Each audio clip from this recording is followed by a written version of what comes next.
Magandang umaga po sa ating lahat at isang maligayang araw ng Panginoon. At I recognize that there are visitors or regular visitors every morning na usually hindi na nakakaabot sa Vesper service. Allow me to introduce myself. Ako po si Brother Ish, isa sa mga nagsuserve dito sa iglesyang to. Kadalasan sa hapon po ako nangangaral. At ako yung pinaka-paboritong preacher ng Emmaus. Kasi kapag nagpe-preach ako, maiksi lang talaga. I keep... Usually mga 15 minutes lang and 1 hour. And so if may lakad ho kayo ng alauna, cancel yun na ho muna dahil I'll make sure that you'll get enough kung hindi kayo aabot sa Vesper. But kidding aside, I'll try to keep it under 40. And welcome, and I'm happy to serve you God's message this morning. Next week, it will be the month of June, and it is one of the most exciting months for me.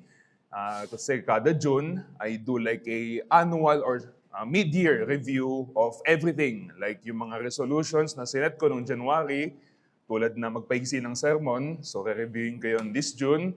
And fitness, finances, ay nire-review ko yun tuwing June. And it also happens to be my birth month.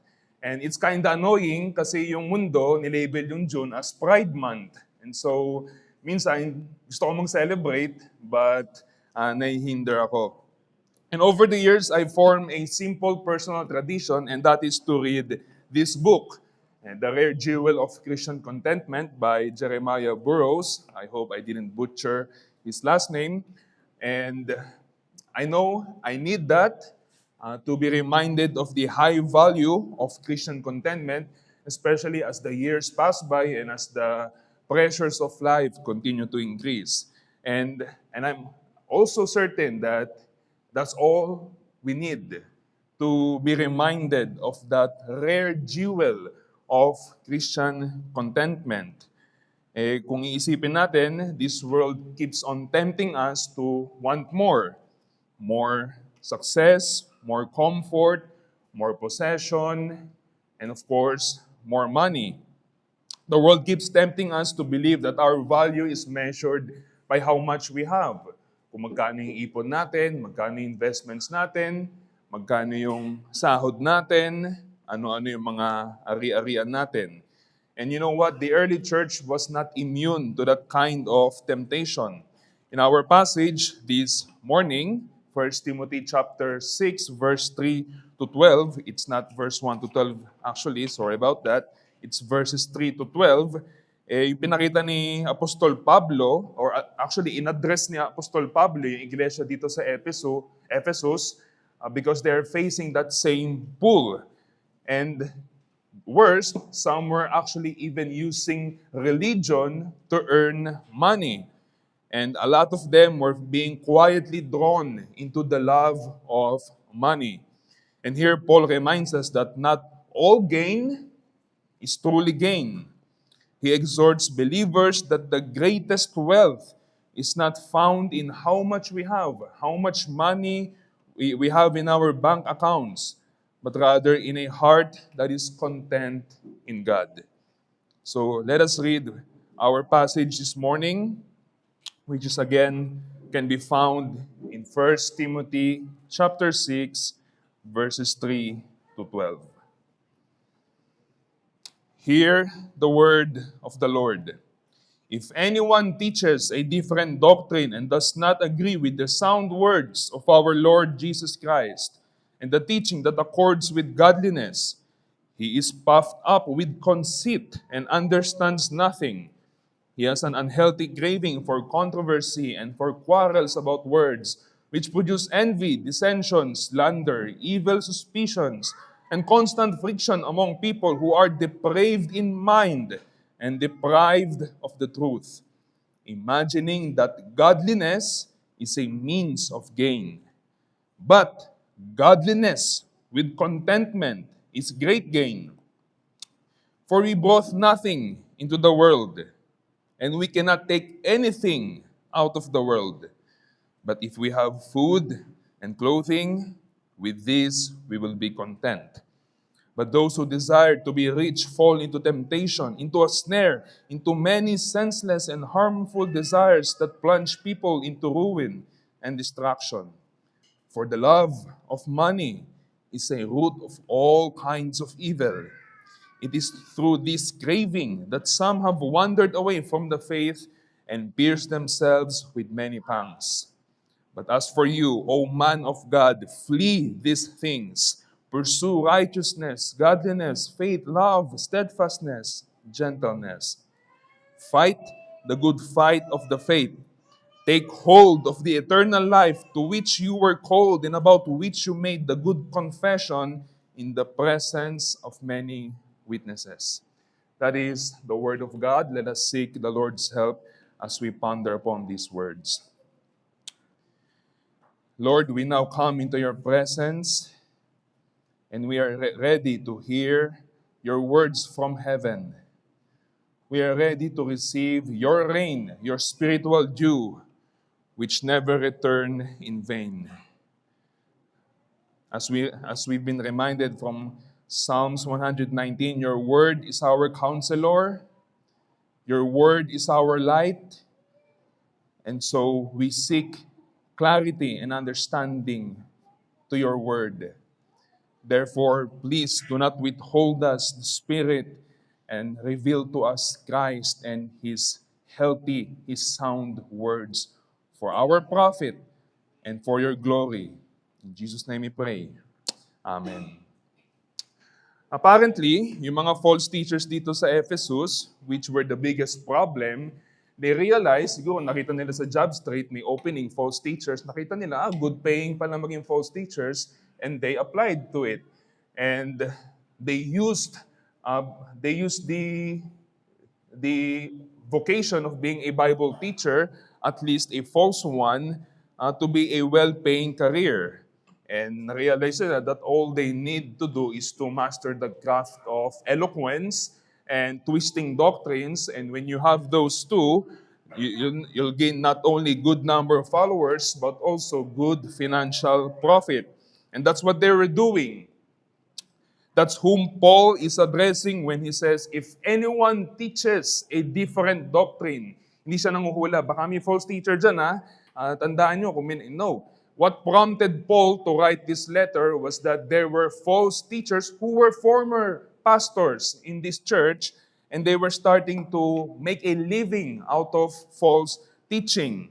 And kaya nga dun sa chapter 1 ng 1 Timothy, sinabi niya na I charge them to stop teaching. Paalisin mo na yan, mga false teachers na iyan.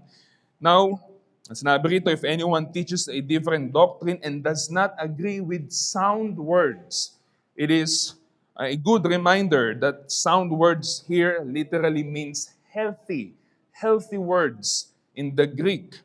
And of course, ano ba yung healthy words na yon? It pertains to the gospel and every biblical doctrine that surrounds the gospel. These are the truly healthy words, words from God that gives not only healing, but life, potent to restore and bring comfort to a wounded and even broken soul. These are the words of the Lord Jesus Christ that have been passed down through the apostles, teachings that accord with sanctification. Simpleng sinasabi ni Pablo rito, ito yung Orthodox Christian faith as we call it today. And sabi ni Pablo, if anyone teaches a different doctrine, if ayaw nila sa sound words, if they are teaching unorthodox doctrine, binigyan niya ng mga description itong mga false teacher na ito. Number 1, arrogant and ignorant. He is puffed up with conceit and understands nothing. Puffed up. Pag napunta kayo doon sa Antipolo tayo, pag napunta kayo sa mas mataas pa, tapos doon sa may mga sightseeing, yung halos katabi mo na yung clouds, parang ganun yung puffed up. Napapalibutan ka ng clouds. So ngayon, sinasabi dito ni Paul, yung mga false teachers na yon, they are puffed up with conceit. Their heads are wrapped with pride. And they are arrogant. And aside from that, they are also ignorant. They understand nothing. They are ignorant of the gospel and the scriptures. They try to teach the Bible, but they do not actually understand the Bible nor the Christ of the Bible.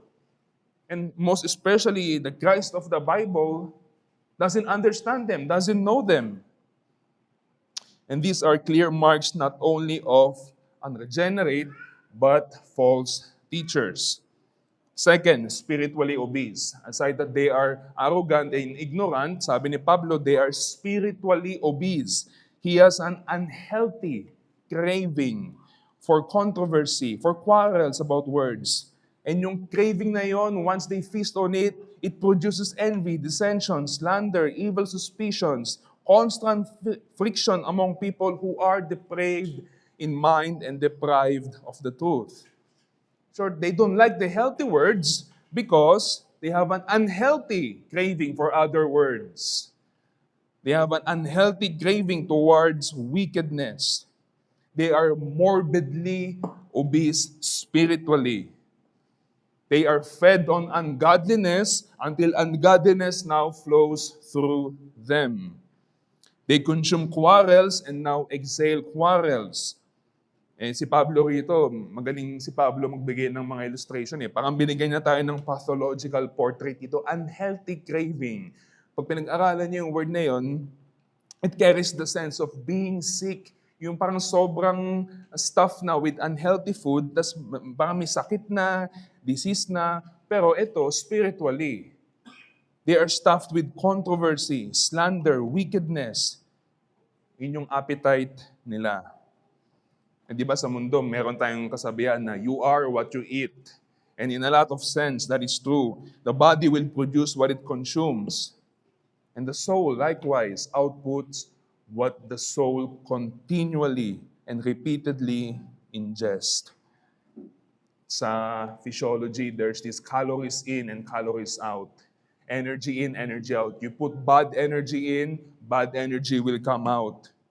Junk in, junk out. High sugar in, disease and injuries out. High fat in, blood pressure and high cholesterol out.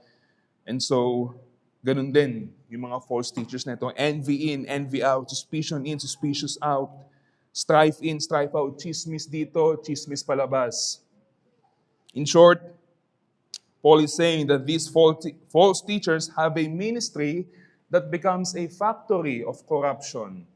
They feed on it, and then they produce it. And then later on, they feed on it again, and then they produce it. They feed on corruption, and they produce corruption.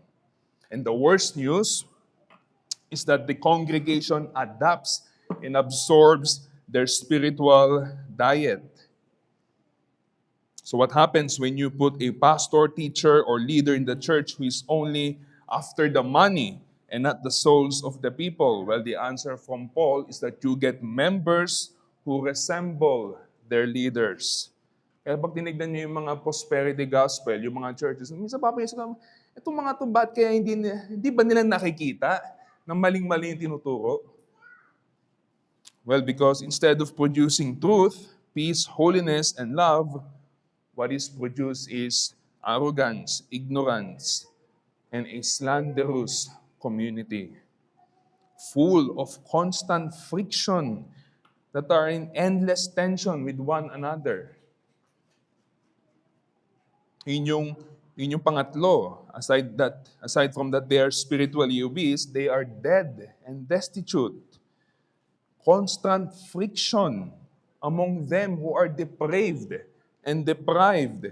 Si Paul, binibigay na rito yung strong irony. Kasi itong mga false teachers na ito, they claim superior knowledge. Marami kasi sila di ba? Tapos sila rin mismo, hindi magkasundo. Constant friction, parang sandpaper na ginaganon mo. Hindi sila magkasundo. There's no peace among themselves. Sila mismo nagkakagulo. They try to eat and devour each other.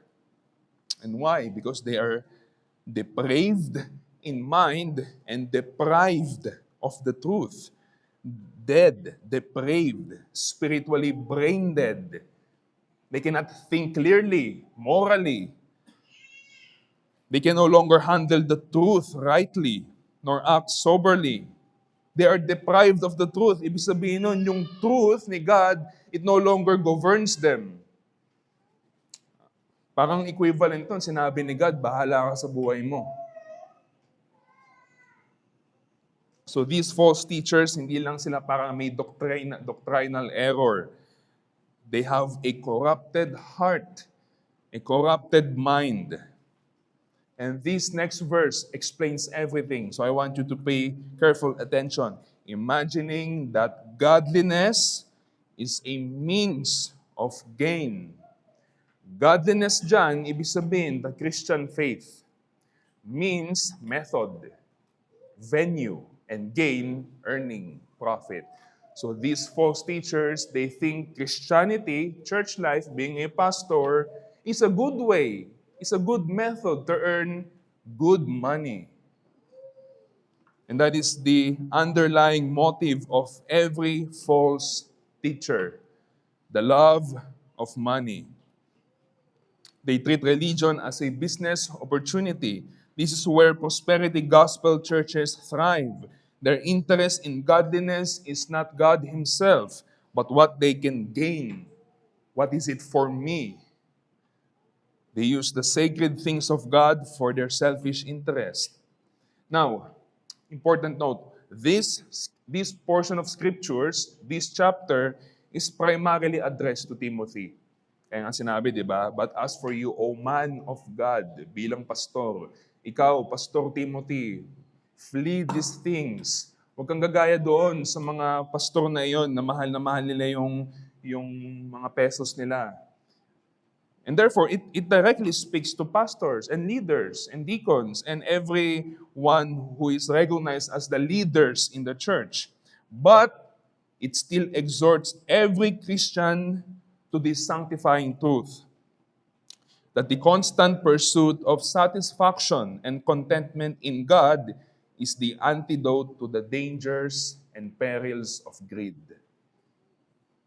Once again, the constant pursuit of satisfaction and contentment in God is the antidote to the dangers and perils of greed.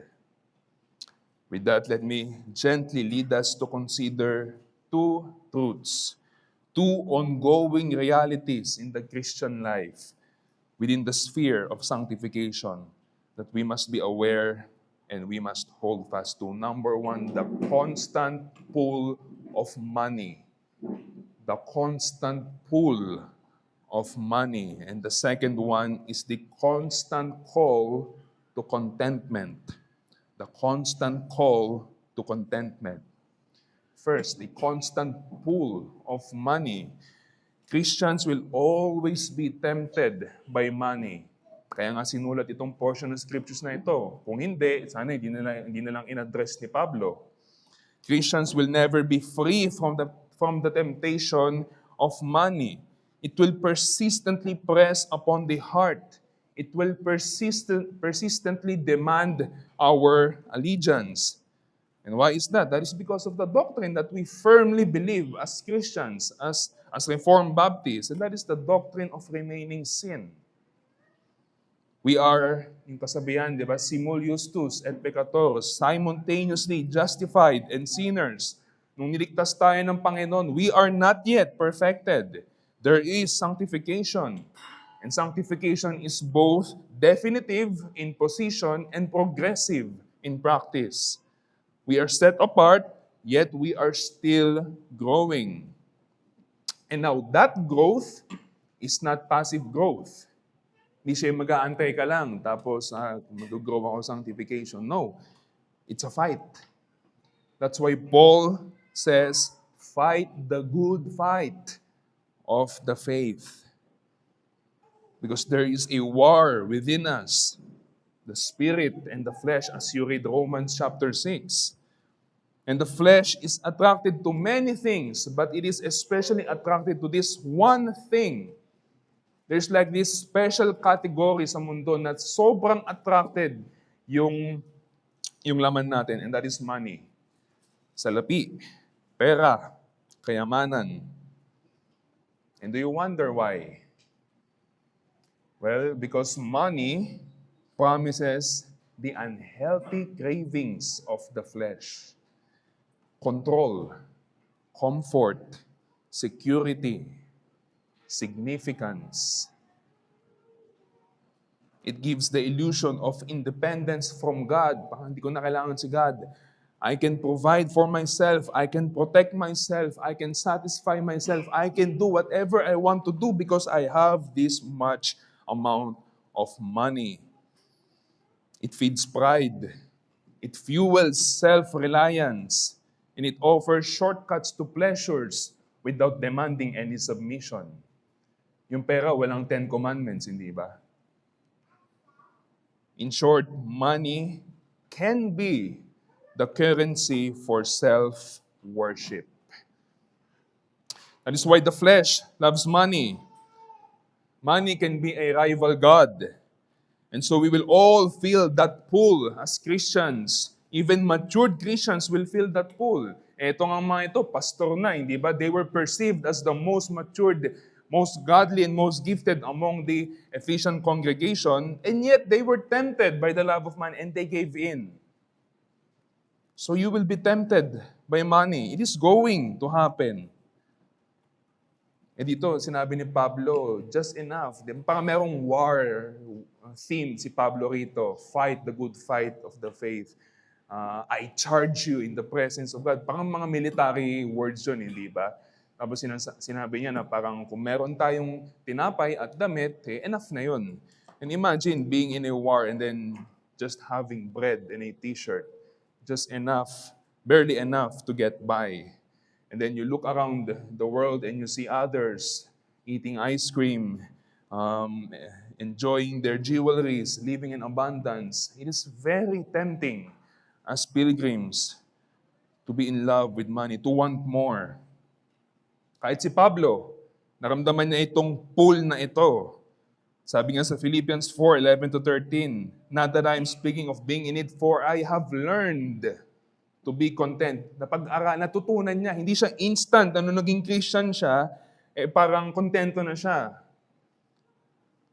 Nandun pa rin siya sa school of Christ, wherein he had to learn to be content. And then aside from the flesh, the world is also at work, especially in our age of innovation and globalization. From an early age, businesses, or baka hindi naman businesses, baka media actually, businesses or media shape us to work hard and earn more so we can indulge in these three things that they will constantly sell. And what is that? Comfort, convenience, consumption. Pag in-examine mo yung any business, that's what they are trying to sell. Comfort, convenience, consumption. Fast food. Comfort, convenience, consumption. You name it. Think on your feet right now. It falls into these three categories. Now, those are not inherently bad. We are to be comfortable when we can. There's nothing wrong in choosing convenience. Consumption, hindi masama. So I'm not calling us to be Christian monastics, but the world persistently conditions us to indulge in them. Yun yung masama. It shapes us to think that these three are the highest good of mankind. Kaya nga, di ba, pag tinanong mo yung isang bata, kadalasan, pag hindi lumaki sa Christian family, anong gusto mo maging paglaki mo? Tapos kung ano man yung sagot niya, tanungin mo lang, bakit? And eventually, you will trace back, pag in-examine mo yung sagot niya, matitrace back mo siya na ito yung gusto niyang ma-attain. Eventually, comfort, convenience, and consumption. Gusto mo maging piloto. Bakit? Kasi malaki sahod. Bakit? Para matulungan ko si ganyan. Bakit? And then, it all boils down to these three.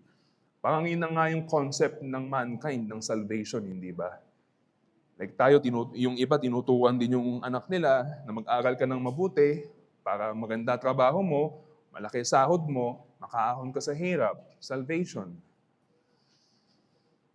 And isang araw, nanonood ako ng documentary, yung nakikisilip yung asawa ko, about Spartans. And gusto ko kasi malaman paano sila nakakatakbo ng half marathon ng ganung kabilis. Tapos na-realize ko na at the early age, at the age of 7, yung mga magulang pala, they are turning their male child to the state to be trained as warriors, to have this militant worldview. So at the age of 7, they are already in the posture to fight and defend Rome. Well, today, we hand over our 7-year-old children to the world through screens, where they are trained to chase bank numbers, bigger beds, better food, luxurious travel, luxurious watches, endless consumption. We are training them not to be warriors of God, but we are training them to be greedy, to be discontent. The world, the flesh, let's not forget the devil. The devil knows how to tempt. Even Christ was tempted with money, with the kingdoms of the world. But clarification, money is not the problem. Don't miss that. The love of money is the problem. In the world, the flesh, the devil pulls us into the love of money. And the love of money, sabi sa passage natin, is the root of all sins, of idolatry, adultery, all kinds of sins. Root. And tingin kayo sa mga puno dyan. Alam niyo naman kung ano yung root. It is the life-giving source of all the stems and branches. And so the love of money is the life-giving source of all the evil desires. And the Bible calls such love foolishness. Look at the logic of verse 7. If we brought nothing into the world, and we take nothing out when we die, then chasing earthly wealth, earthly gain, as the ultimate gain is foolishness. Hindi ba? It is actually a loss. So if earthly wealth is actually a loss, then what is gain? Well, godliness is great gain. Nothing else. Not godliness plus money, but godliness itself paired with contentment, that is the great gain. That is the profit. What Paul is simply saying is that God Himself is the gain. Being satisfied in God and content in God is the gain. Trusting the gospel and its promises is the gain. Loving Christ and finding joy in Him, that is the gain. You came into this world with nothing. You will leave this world with nothing. Why would you invest everything in wealth, in what is temporary? Now, let me give you an illustration. In stock market. In stock market, magandang tool yan, hindi ba? To make money if you know how to use it. Paano pag may nagsabi sa insider, di ba, yung mga nasa Wall Street, sabihin nila, pare, ito, tataas to, sobrang taas, ilagay mo na yung pera mo.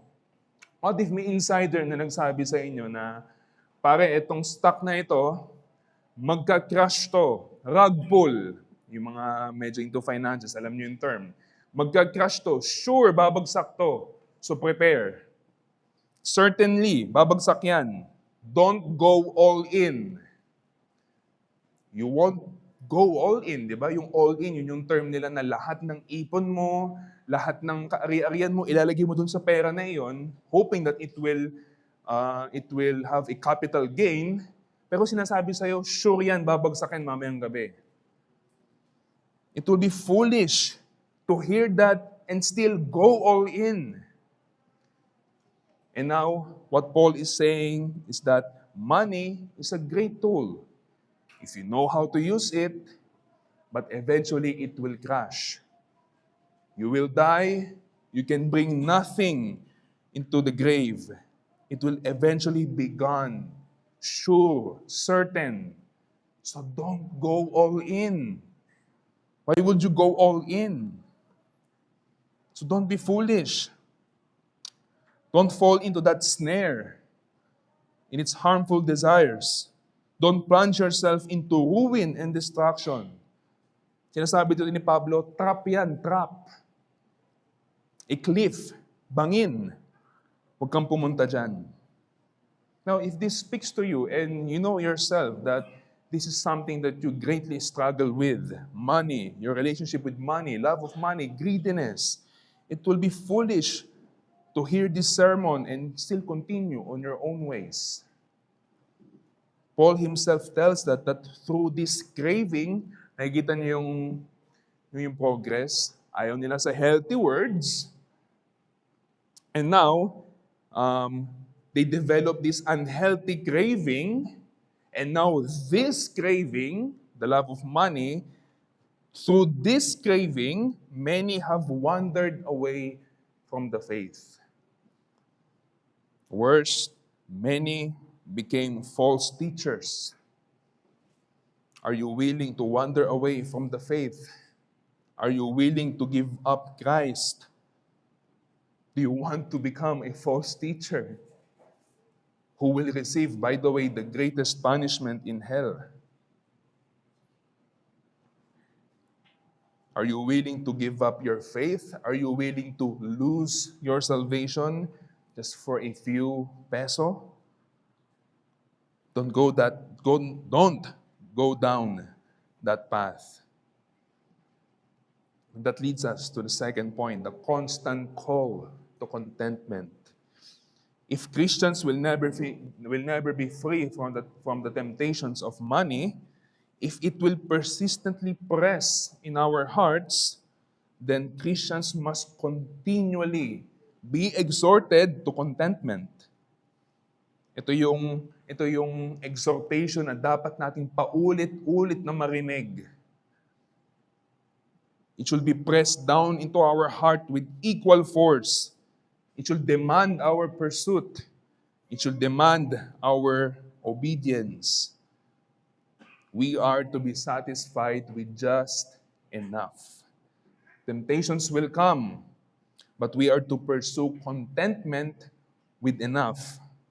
Being happy with what is sufficient materially, food, clothing. Yun yung sinabi ni Pablo. Siyempre, hindi naman mag-argue tayo. Saan yung bahay? Saan yung internet? No, what Paul is saying, the basics of life. Just the basics for you to carry on your vocation, your calling as a Christian. Now, I don't have access to your bank accounts, but some of you may be rich, and that sufficient will look differently depending on your station in life. But the exhortation remains the same, that greed index must remain low. It must remain at contentment. Tayo mga Kristiyano, God Himself is our wealth. He is our boast.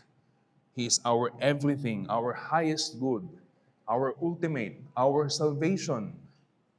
He is our inheritance, our portion, our joy. Every earthly possession is temporary. Every earthly possession is uncertain. It is passing. It will crash. It will be gone. But God is eternal. God is unchanging. God is all-sufficient. It is Him that we must endlessly pursue, not wealth. Never wealth. Now, this sermon is not calling you towards a minimalist lifestyle. Now, kung gusto niyo yun, no one is stopping you. But it is not a call, the application is not, therefore, be a minimalist. Pagpunta ko sa bahay niyo, isang kutsara, isang tinidor lang ang laman. Hindi naman ganun yung exhortation ito. Rather, it is calling you towards maximal enjoyment of God, maximal satisfaction of God Himself. Because the antidote, as we heard a while ago from the thesis, the antidote to the temptations that will come is to reorder our affections toward God. Hindi natin kailangan uminom ng mga appetite suppressants. Hindi natin kailangan maging mga monastics, maging stoics. We do not need to kill our appetites, our cravings, our desire for satisfaction, for enjoyment. Rather, we must redirect it to what is healthy, and that is the Lord Jesus Christ and His words, that which alone can truly satisfy our souls. And when the soul truly sees Him for who He is, infinitely glorious, perfectly good, fully satisfying, when the soul begins, as we read in verse 12, to take hold of eternal life, which we are called, then the grip of the lesser things starts to lose. And brethren, eternal life does not come from Christ as something separate from Him. Tulad ng sinabi ni John, in Him was life. Life is found in Christ Himself. So to take hold of eternal life is to take hold of Christ. It is to feast on Christ. It is to savor Christ. It is to enjoy Christ. It is to be united to Him by faith. It is to receive Him as your life. It is to abide in Him as the only source of true and lasting satisfaction. So if you are being pulled by the love of money, well, I invite you, brethren, taste and see that the Lord is good.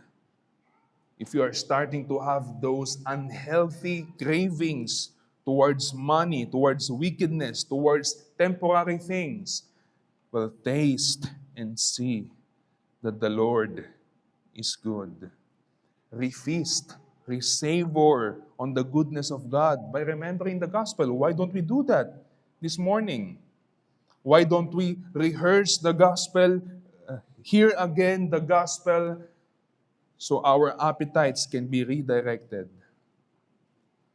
This is true for every one of us. On the cross, He who was truly rich bore our greed, our discontentment, our endless craving for more. Jesus took upon Himself the judgment that our idolatry deserved. And in exchange, He gives us Himself, His righteousness, His Spirit, His life. At the cross, Christ was stripped of everything. He was rich, but He was removed of everything, rejected, abandoned, crucified, so that we who had nothing might inherit everything in Him. He became poor so that in Him we might become truly rich.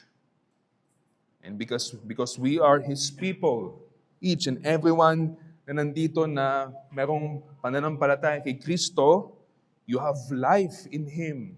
You are rich in Him.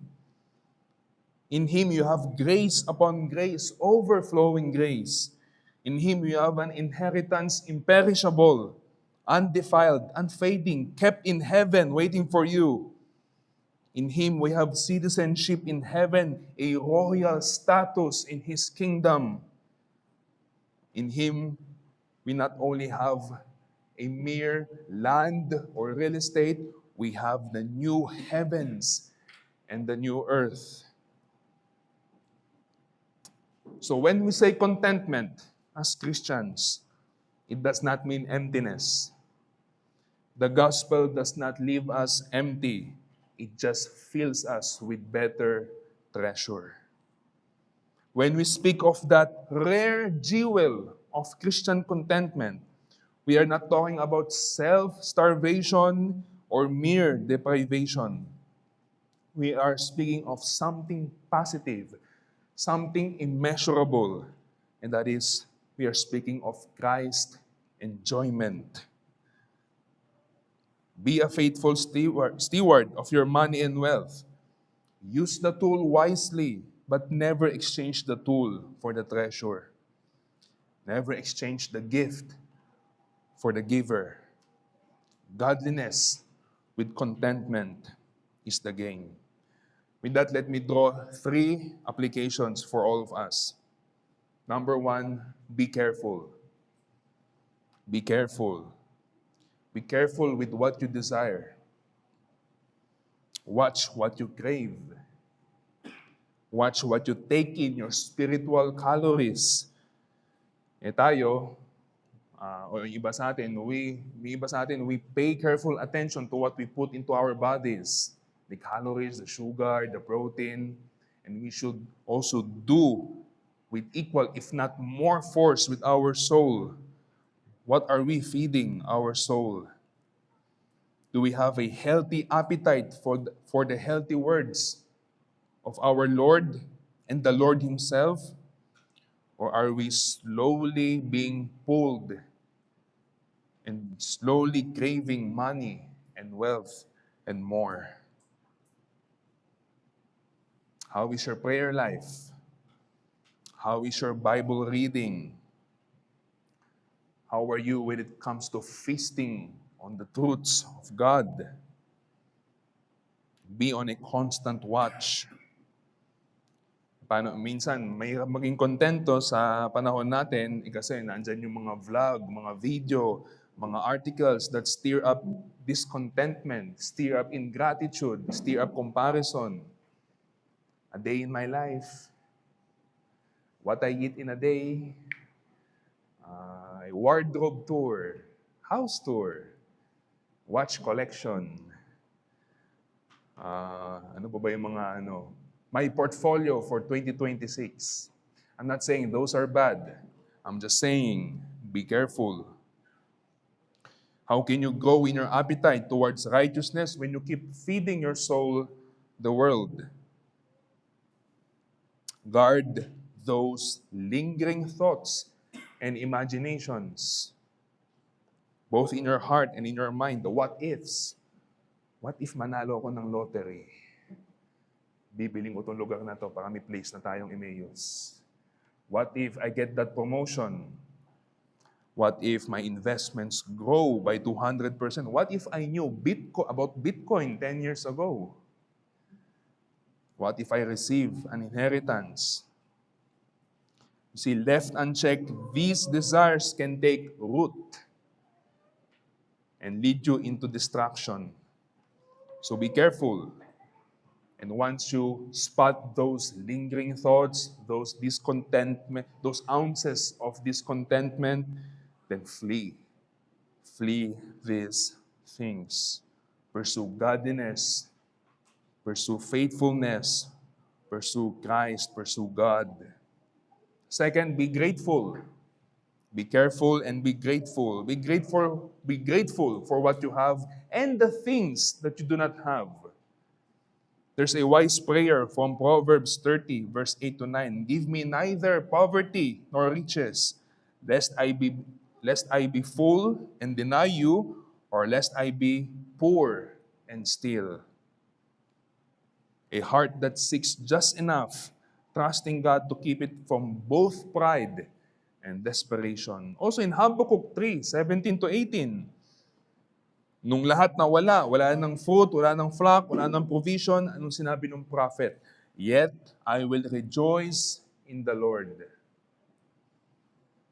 Learn to be content by learning to be grateful, to be thankful. It is no wonder then that the scriptures commands us, 1 Thessalonians 5:18, give thanks in all circumstances, for this is the will of God in Christ Jesus for you. That's a commandment. Gratitude trains the heart to rest in God's wise and sufficient provision. Third and last, see, I told you I'm the favorite. Be generous. Well, not surprisingly, the fruit of godliness and contentment is generosity. And I want to direct this application for us collectively as a church. We can be guilty of love of money too as a church. We can fall into that same trap. into the ruin of holding on to money rather than laying hold of eternal life and the mission God has given us. Maaring mas higpitan natin yung hawak natin doon sa mga temporal na bagay na dapat na ginagamit natin doon para sa mga eternal na mission natin. We can be too concerned with the cost and forget the promises of God. We can even have this subtle, constant friction among ourselves when it comes to finances, instead of living in harmony, in love, in peace. Sometimes, itong love of money as a church, it can show when we begin to sell the gospel, when we begin to sell doing good, when we charge money for the preaching of the gospel, when we withhold it unless something is given in return, when we hold back mercy ministry, when we hold back doing good, when we hold back being useful for the sake of comfort, convenience, consumption. Brethren, we are not a business. We are a church. We are called to be sent and to proclaim the word of God, that which we freely received, and therefore we should freely give. May God bless us all. May our hearts learn that rare jewel of Christian contentment. Let us pray. Our dear Heavenly Father, we come before you this morning thanking you for the reminder of the truth within the sphere of sanctification, and that is, we will always be tempted by the love of money. Father, help us to grow in our love for Christ. Help us to be satisfied with Christ. The name, the person of Christ is too deep for us to ever exhaust. It is too wide for us to ever be boxed. And so, Father, we pray, Lord, that you will redirect our appetites. May we crave not the temporal things of this world, but may we crave the things of heaven. May we set our minds on the things above, where our true wealth will never perish. Help us to be faithful stewards of these temporary things, but Lord, let us not leave the God we love. We are prone to wander. We are prone to be redirected. We are prone to be distracted.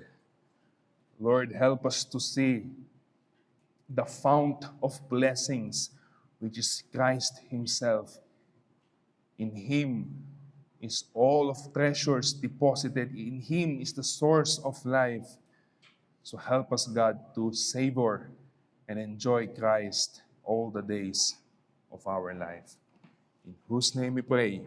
Amen.